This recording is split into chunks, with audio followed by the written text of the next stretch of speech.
काय क्वेश्चन आहे बघा. अ train travels a distance of 480 kilometre at a uniform speed. याच्यामध्ये तीन गोष्टी आहेत. एक तर स्पीड सांगितलेलं आहे जे युनिफॉर्म आहे, म्हणजे व्हेरिएबल नाही आहे, म्हणजे चेंज होणार नाही आहे, म्हणजे त्याची व्हॅल्यू कॅल्क्युलेट करता येईल आपल्याला. आणि लास्टला हे सांगितलं आहे क्वाड्रेटिक इक्वेशन आपल्याला फाइंड करायचं आहे किंवा तयार करायचं आहे, फॉर्म्युलेट करायचं आहे in terms of the speed of the train. म्हणजे हे जे काही युनिफॉर्म स्पीड आहे त्याला आपण एक्स म्हणायचं आहे. Let the speed of train be x. ट्रेनचं स्पीड एक्स मानल्यानंतर त्यांनी सांगितलंय 480 किलोमीटर डिस्टन्स ट्रॅव्हल करायचं आहे. म्हणजे आपण असं समजूया की हा प्रवास इथून इथपर्यंत आहे आणि हे डिस्टन्स ट्रॅव्हल करायचं आहे 480 किलोमीटर. एक्स स्पीडनी 480 किलोमीटर ट्रॅव्हल करत असेल. If the speed has been 8 kilometre per hour less. Speed जर 8 किलोमीटर पर आवर कमी केलं म्हणजेच आपण खाली लिहूया if speed is equal to x minus 8 kilometre per hour. असं जर स्पीड असेल तर स्पीड जर 8 किलोमीटर पर आवरनी कमी केलं तर then it would have taken 3 hours more to cover the same distance. समजा एक ठराविक स्पीडनी जातोय, आपल्याला 10 तास लागत असतील आणि 100 किलोमीटर पर आवरच्या स्पीडनी 10 तास लागत असतील आणि किती किलोमीटर 8 किलोमीटर पर आवर म्हणजे 92 किलोमीटर पर आवर स्पीडनी गेल्यानंतर किती तास लागणार तर 3 तास जास्त लागणार. स्पीड कमी करत असेल तर टाइम काय लागेल जास्त लागेल. काय सेम आहे दोन्हीकडे कोण सांगेल? हां, हे महत्त्वाचं की पहिल्या केसमध्ये आपण म्हणूया की ए पासून बी पर्यंत जाण्यासाठी 480 किलोमीटर डिस्टन्स ट्रॅव्हल करायचं आहे. डिस्टन्स आहे 480 किलोमीटर आणि त्याचं स्पीड घेतलंय ट्रेनचं एक्स. त्यावेळेस टाइम किती लागेल सांगा. आपल्याकडे फॉर्म्युला काय आहे, time is equal to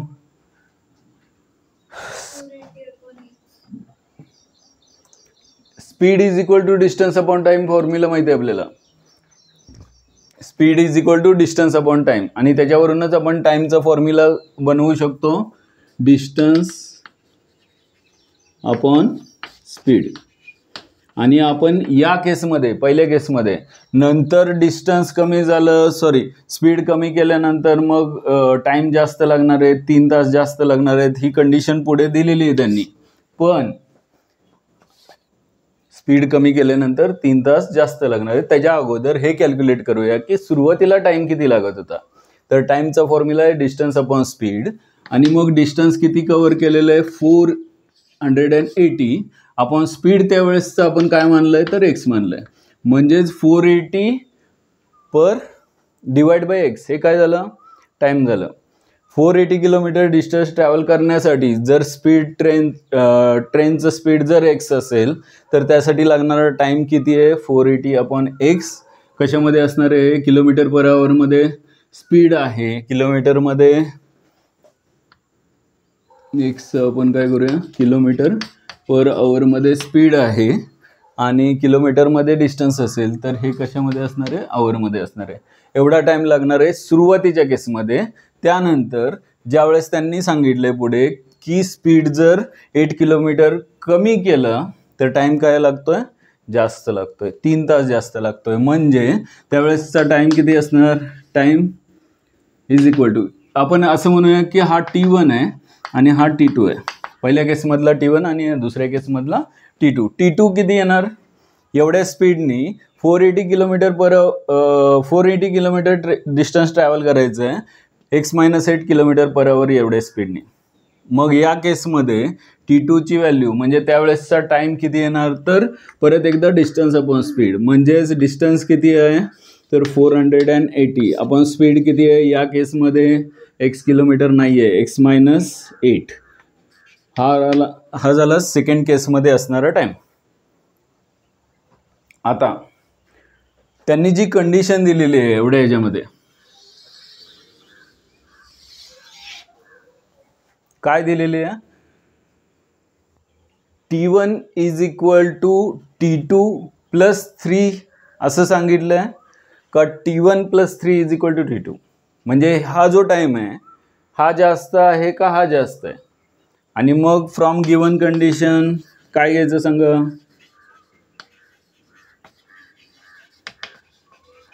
condition काय सांगितलेली आहे, अगोदरचा स्पीड आणि आत्ताचा स्पीड टाइम, अगोदरचा टाइम आणि आत्ताचा टाइम ह्याच्यामध्ये +3 करायचं आहे.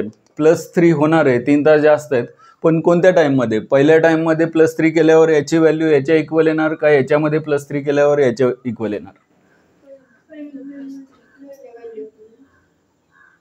पहिल्या व्हॅल्यूमध्ये +3 केल्यावर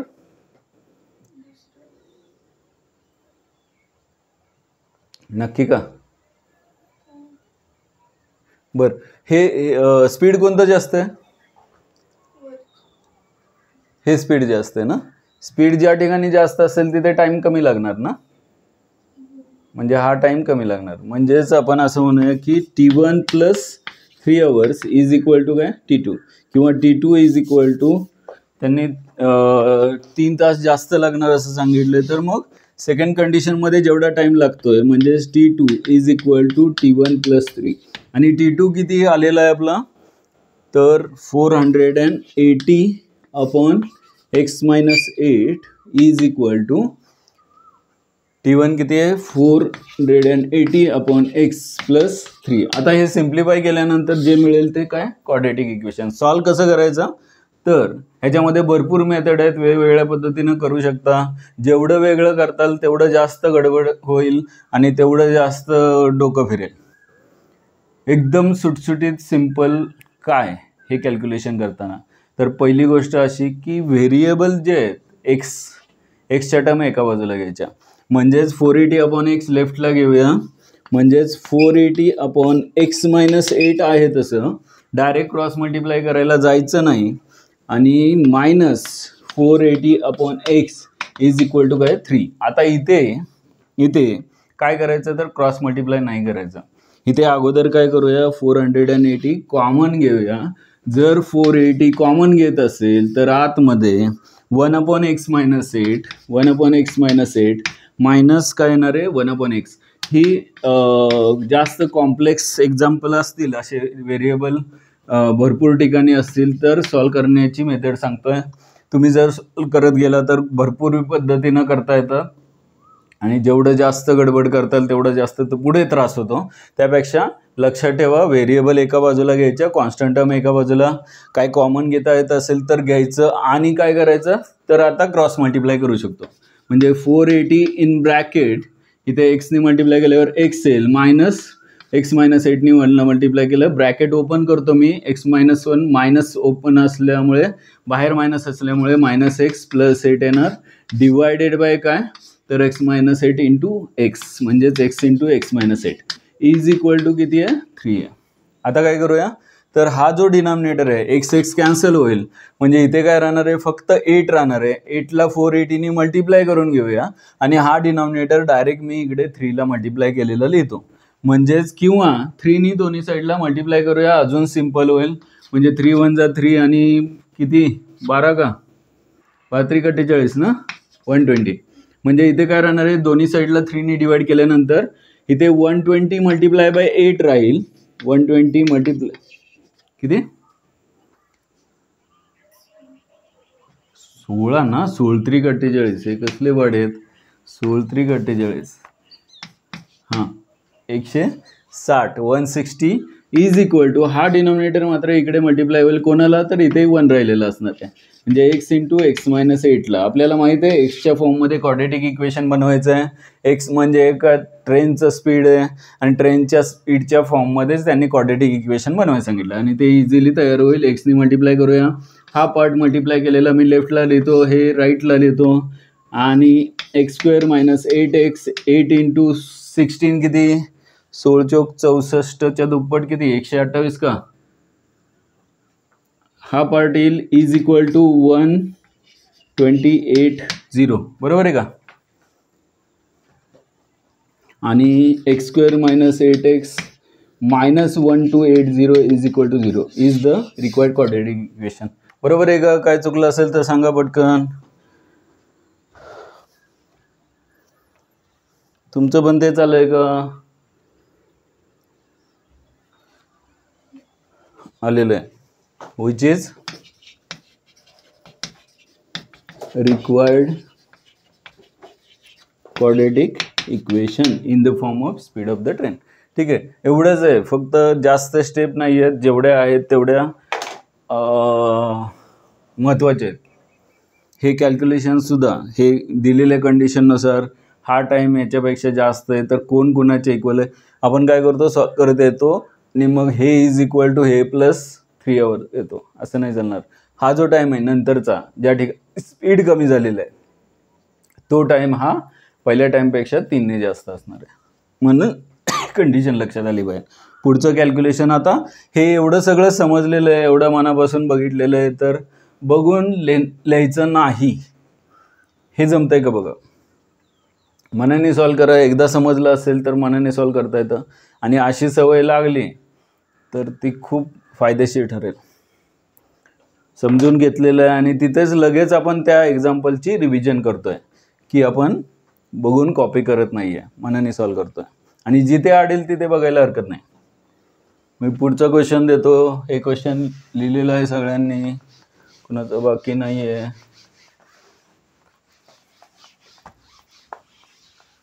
लोअर ऑर्डर थिंकिंग स्किल्स म्हणजे लॉट्स मध्ये आपल्याला 3 एक्झाम्पल फक्त बघायचे आहेत, पण 3 जे आहेत ना छान आहेत. म्हणजे जसं हे पाहिलं आपण स्पीड, टाइम आणि डिस्टन्सशी रिलेटेड होता ज्याच्यामध्ये ट्रेनचा वापर त्यांनी केला.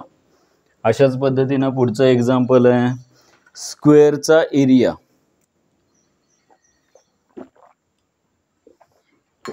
आणि स्क्वेअरचा पेरिमीटर आणि स्क्वेअरची लेंथ ह्याच्याबद्दलचा क्वेश्चन. पुढे क्वेश्चन लिहितो मी लगेच.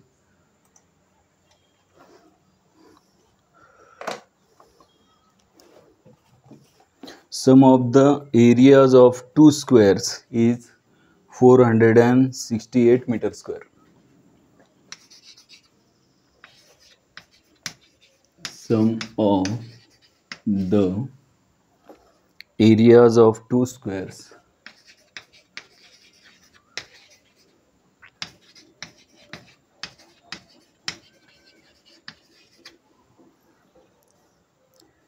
is 468 meter square.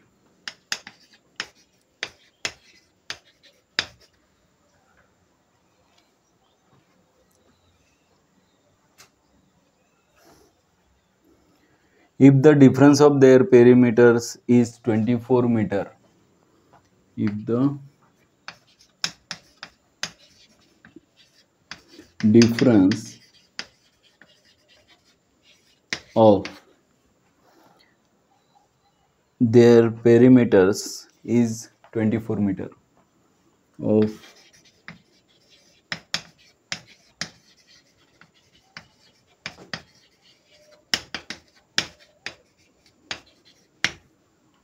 24 meter, formulate the quadratic equation to find the sides of the 2 squares. बघा, formulate the quadratic equation to find the sides of 2 squares.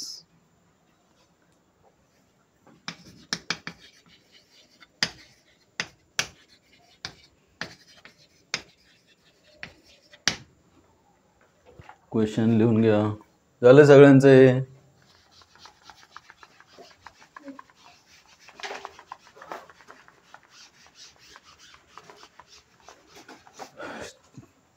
छोटेसे थोडेफार स्टेटमेंट आहेत पण ते खूप महत्त्वाचे आहेत. फ्रॉम गिवन कंडिशन हे एखादं असेल एक्स म्हणायचं असेल तर यासाठी कंटाळा करू नका, तेवढं गरजेचं आहे.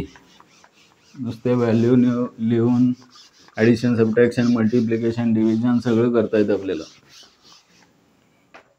बघा पुढचा क्वेश्चन बघा, काय करणार, कसं सॉल्व करणार, काय आयडिया येते का.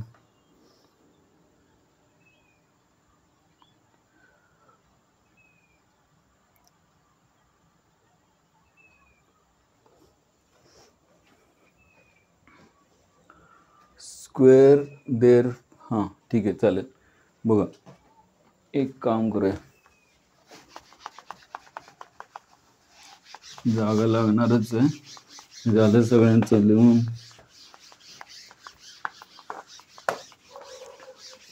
त्या वेळी लिहिजा, मागे राहणार नाही, मागे राहिलं तर सगळंच बिघडतं.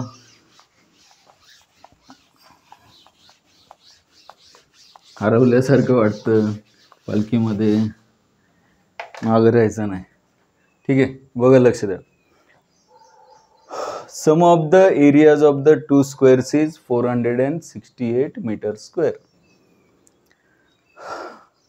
त्यांनी एरियाचा स्क्वेअर, स्क्वेअरचा एरियाचा square, sum of the area of the two squares, sorry एरियाचा स्क्वेअर नाही, स्क्वेअरचा एरिया, दोन स्क्वेअरचा एरिया. स्क्वेअर म्हणजे असा ज्याची साईड आपण एक्स म्हणूया, आणि दुसरा स्क्वेअर आहे हा असा. दोन स्क्वेअरबद्दल बोललेला आहे. हा एक्स साईड असणारा स्क्वेअर आहे म्हणजेच. आणि एक्स साईड का म्हणायची तर क्वेश्चनमध्ये क्लिअर सांगितले, formulate the quadratic equation two find the sides of the two squares. दोन स्क्वेअरच्या साईड, मग एकाची एक्स म्हणूया, दुसऱ्याचं बघूया काय करायचं आहे.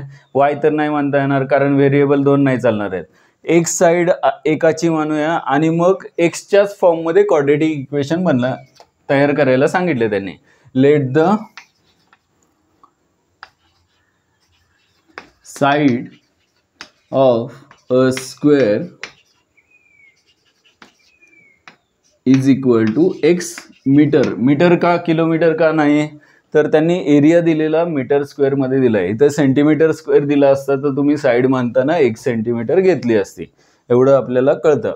आणि मग आता area of the a square म्हणजे पहिला जो स्क्वेअर आहे, एरिया ऑफ वन स्क्वेअर म्हणूया, वन आणि अदर स्क्वेअर म्हणूया दुसऱ्याला, किंवा मग नावं द्यावे लागतील की पहिला एरिया स्क्वेअर जो आहे ए आहे, दुसरा आहे बी, असं न करता फर्स्ट स्क्वेअरचा area, therefore area of one square किंवा a square is equal to x square metre square. ठीक आहे, युनिट नाही दिलं तर चालेल, दिलं तरी चालेल.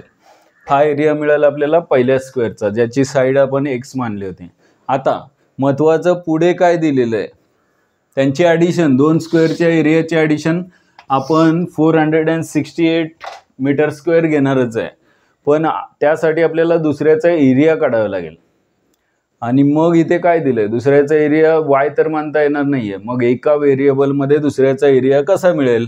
If the difference of their perimeters is 24 metre सांगितलंय. बघा लक्षात येते का,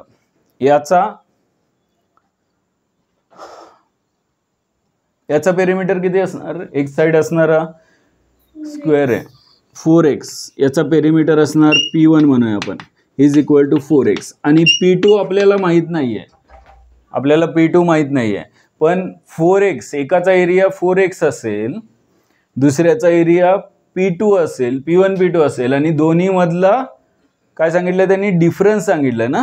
डिफरन्स किती आहे, 24 मीटर आहे. मग एकाचा 4x असेल तर दुसऱ्याचा काय येणार आहे, परत सांगा, दुसऱ्याचा एरिया काय, पेरिमीटर काय येणार आहे.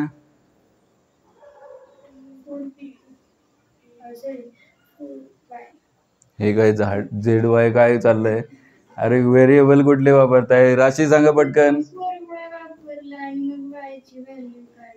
सांग. 4y वापरल्यावर वायची व्हॅल्यू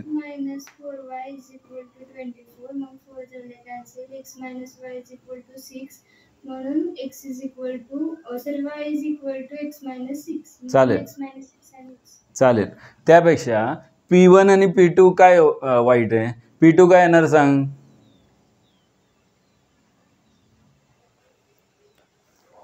का वायच आवडतो? एक्स आणि वायच आवडतो का? P2 नाही, P1 P2 नाही आवडत? सांगा पटकन कोणी पण.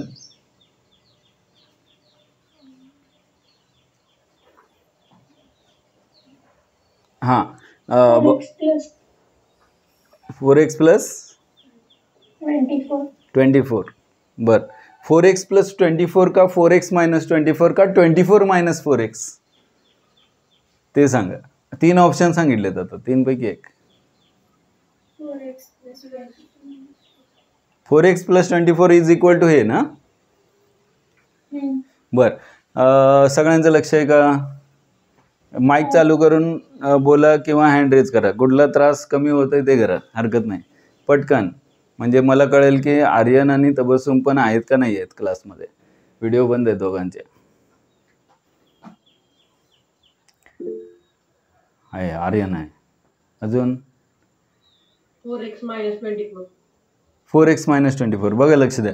इथे समजा कोण अपूर्व आहे आणि हा रणवीर आहे.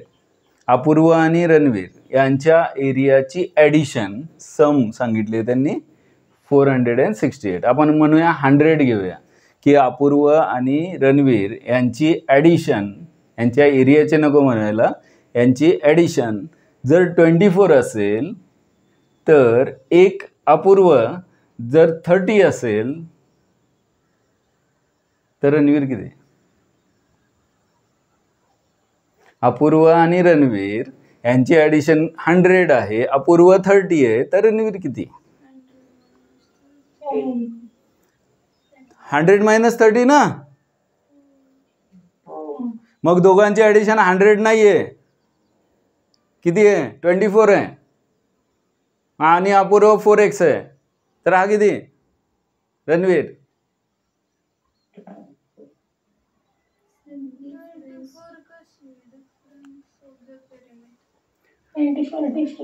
डिफरन्स सांगितले नाही का, सम नाही सांगितले, डिफरन्स सांगितले. सॉरी, मी सम समजत होतो, इकडे सम नंतर आहे नाही का. हा डिफरन्स आहे. अपूर्व आणि रणवीर यांचा डिफरन्स 24 आहे, बरोबर आहे का? हां. आणि मग एक जर 4x असेल तर दुसरा किती?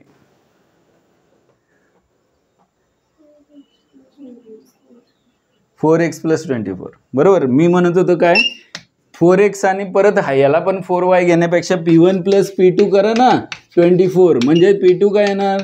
24 प्लस, सॉरी परत प्लसच घेतोय, मायनस. हे काय झालंय, मला सम नाही, डिफरन्स आहे, वजाबाकी करायची आहे. P1 मायनस P2 जर 24 असेल, P1 जर 4x असेल तर P2 किती येणार? तर 24 इकडे येणार, 4x मायनस 24 P2 येणार आहे.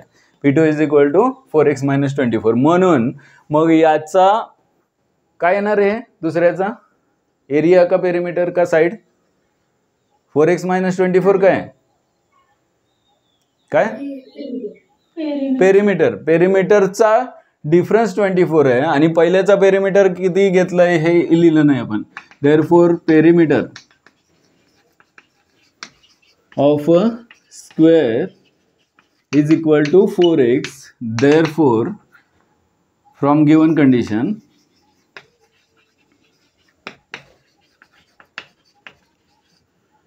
पेरिमीटर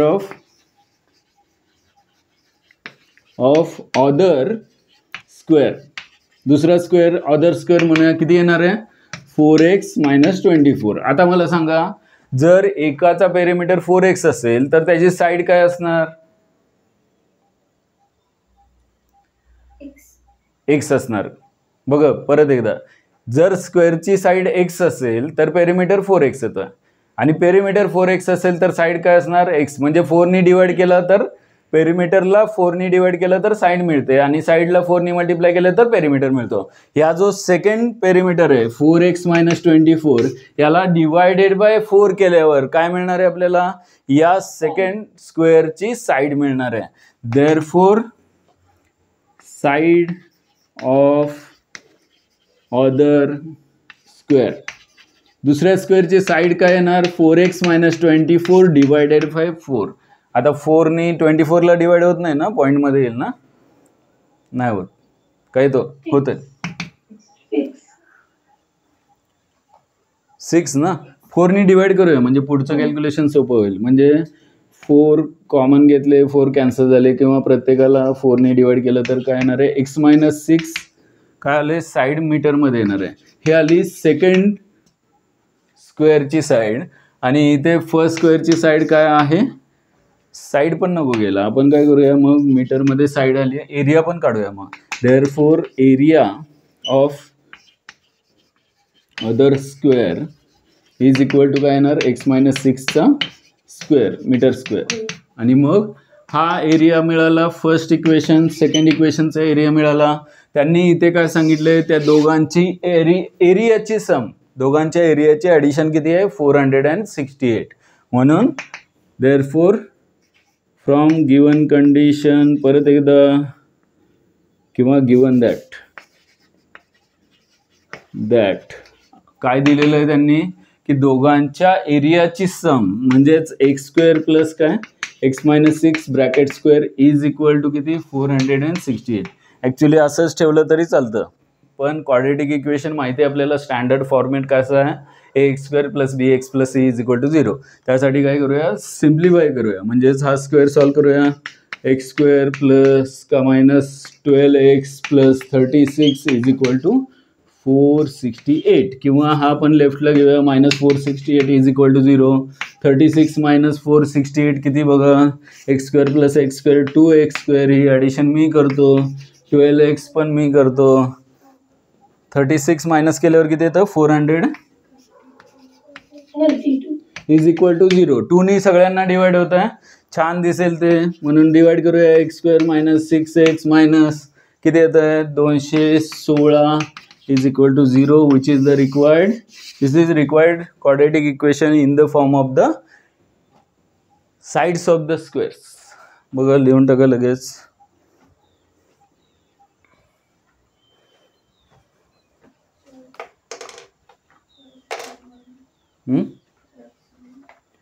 बघा परत एकदा लक्ष द्या.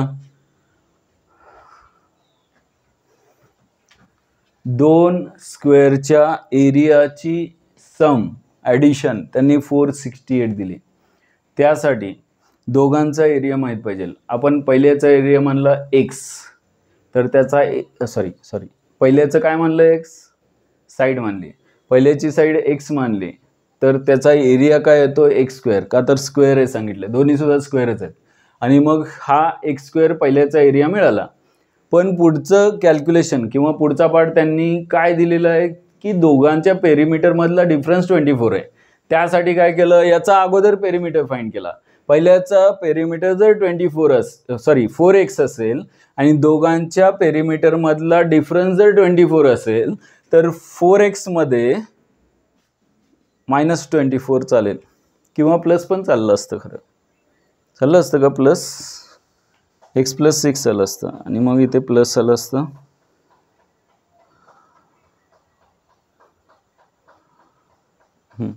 नसतं झालं बरोबर आहे. डिफरन्स आहे त्यामुळं मग दुसऱ्याचा पेरिमीटर काय मिळेल तर 4x - 24 एवढं जर समजलं.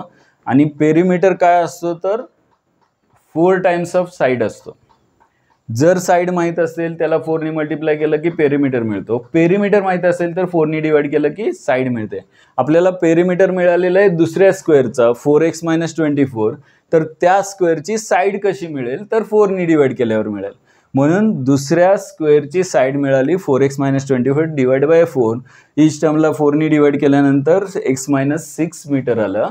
आणि मग त्यांनी कंडिशन अशी सांगितलेली आहे की दोघांच्या एरियाची सम ॲडिशन 468 आहे. त्यासाठी याची जी साईड मिळालेली आहे त्याच्यावरून काय काढला दुसऱ्याचा एरिया फाइंड केला. आणि एरियाचा फॉर्म्युला काय असतो तर परत एकदा साईड स्क्वेअर. साईड आलेली आहे x - 6 मीटर, x - 6चा स्क्वेअर म्हणजे एरिया ऑफ सेकंड स्क्वेअर. आणि मग त्यांनी दिलेल्या कंडिशननुसार दोघांची ॲडिशन 468 असेल तर x² म्हणजे पहिल्या स्क्वेअरचा एरिया आणि दुसऱ्या स्क्वेअरचा एरिया आहे x - 6 ब्रॅकेट स्क्वेअर. दोघांची सम घेतली 468 मीटर स्क्वेअर. आणि मग हे सिम्प्लिफाय केलं x² - 2ab + b² formula use करून आणि सबट्रॅक्शन ॲडिशन करून इक्वेशन मिळालं. X square minus 12x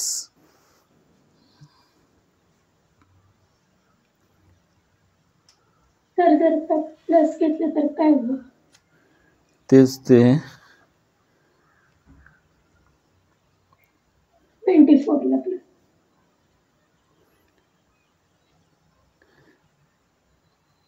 plus 6x येईल आणि मायनस 216 येईल. हा प्लस घेतलं तर प्लस येईल, इथे प्लस घेतलं तर आन्सर प्लस येईल इथे, आणि त्यांनी जे सॉल्व केले ते प्लसच घेतलेलं आहे. याचा अर्थ एरिया त्यांचा जो आहे बरोबर आहे. चालेल, दोन्ही पण चालेल. बघा लक्ष द्या, आपण इथे P1 लहान मानला का P2 लहान मानला? P1 minus P2 is equal to 24 घेतला. दोन्हीचा डिफरन्स म्हणजे आपण अपूर्व आणि रणवीर बद्दल बोलत होतो. रणवीर आणि अपूर्वचा डिफरन्स आपण म्हणूया की त्यांचा वेटचा डिफरन्स 24 आहे. एवढं नसेल पण मिलीग्रॅम आहे, ग्रॅम आहे असं समजा. 24 वेटचा डिफरन्स आहे.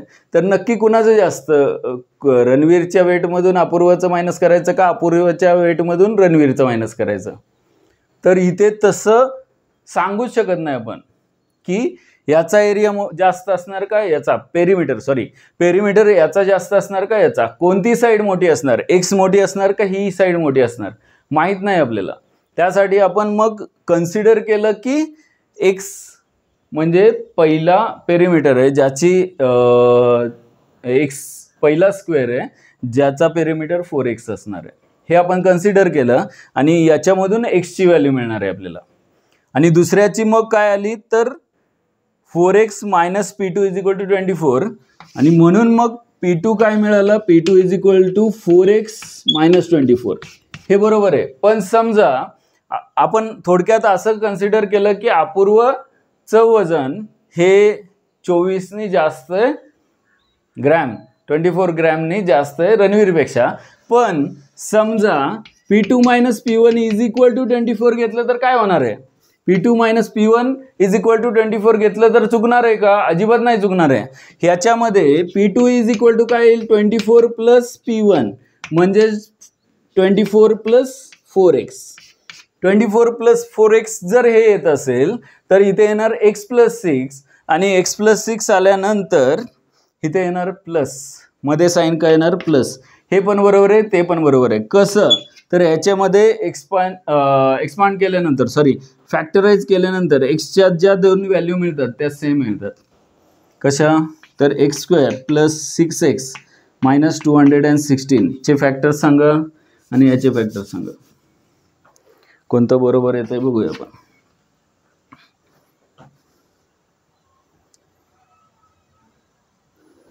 हां, 2 नंबर सांगा ज्यांचे ॲडिशन -6 असते आणि ज्यांचा प्रोडक्ट ॲडिशन सबट्रॅक्शन -6 असते आणि प्रोडक्ट काय असतो 216 असतो. 216 कशाच्या पाड्यात आहेत, कशाचे तरी मल्टिपल होतं की 216 कुणाचा स्क्वेअर आहे?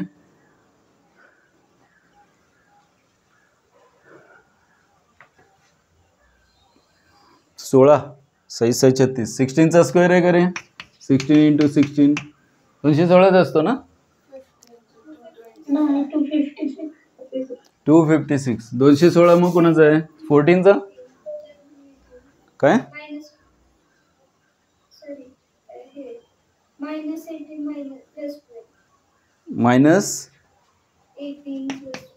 18 प्लस 12 कसं रे?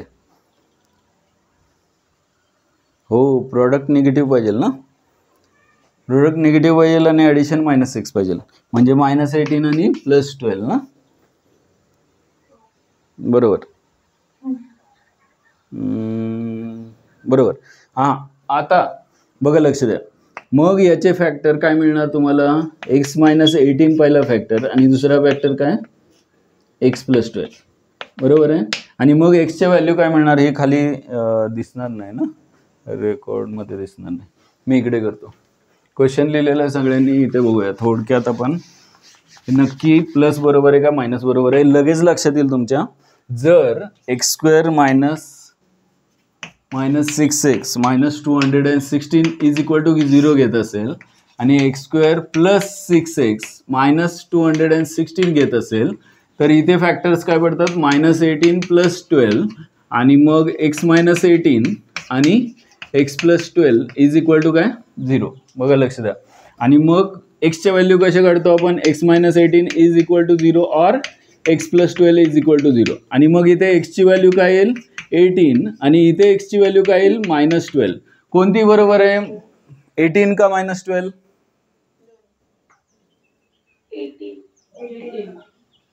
कारण काय 18 का बरोबर आहे? कारण की area negative असतो. एरिया नाही, हे काय आहे एक्स, एरिया निगेटिव्ह नसतो, स्क्वेअर असतो तो, बरोबर आहे. पण एक्स काय आहे, साईड आहे ना, साईड लेंथ कशाची -12 असते का, निगेटिव्ह कशाची लेंथ नसते, त्यामुळे एक्सची व्हॅल्यू निगेटिव्ह असू शकत नाही. म्हणजे एक्सची व्हॅल्यू काय मिळाली आपल्याला 18 मिळाली, म्हणजेच एकाची साईड आली. बघा लक्ष द्या, एकाची साईड जर 18 आली तर दुसऱ्याची साईड काय येणार, तर दुसऱ्याची साईड काय येणार, इथे आली होती ना side of the other, x minus 6 म्हणजे 18 मायनस 6 किती, x मायनस 6 म्हणजेच 18 मायनस 6 इज इक्वल टू 12. दुसऱ्याची साईड आली 12, कळतंय का? बघा एक्सची व्हॅल्यू निगेटिव्ह नाही घेतली, पॉझिटिव्ह घेतली, 18 आली. म्हणजेच या साईड म्हणजे या जो 4x आपण हे कॅल्क्युलेशन कशाने केलं होतं, P1 minus P2 is equal to 24. आपण P1 अगोदर घेतला होता, P2 नंतर, म्हणजे 4x हा पेरिमीटर जास्त होता. याचा अर्थ असा की ही साईड मोठी होती आणि एक्सची व्हॅल्यू 18 आली आणि इथे मात्र याचा साईड काय आली 12 आली, हे पहिल्या कंडिशननुसार.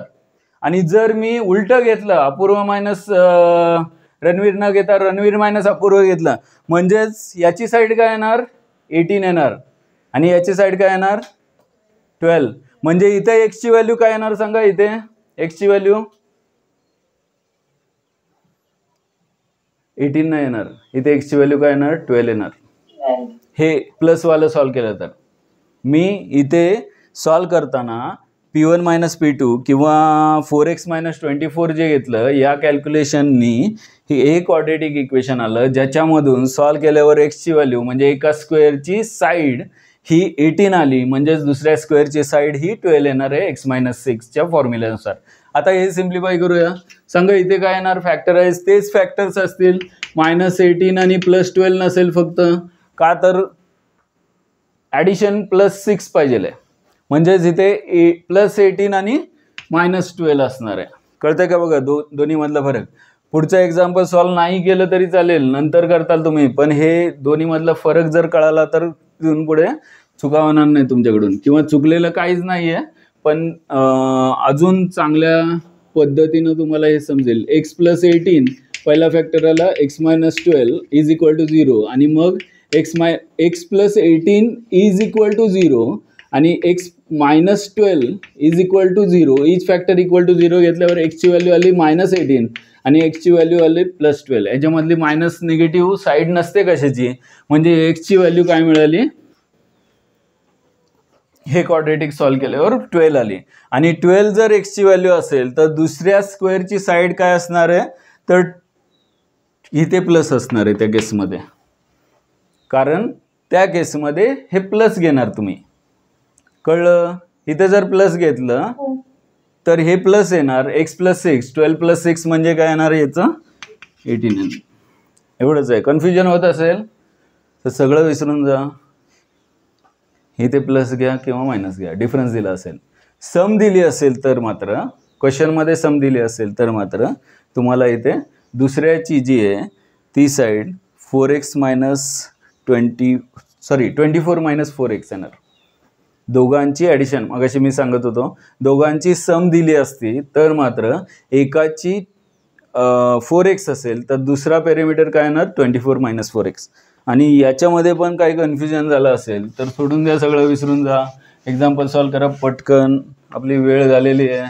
आणि मग तिसरं एक्झाम्पल आपलं राहिलं तरी हरकत नाही आहे, कारण 2 छान झाले, समजले तुम्हाला.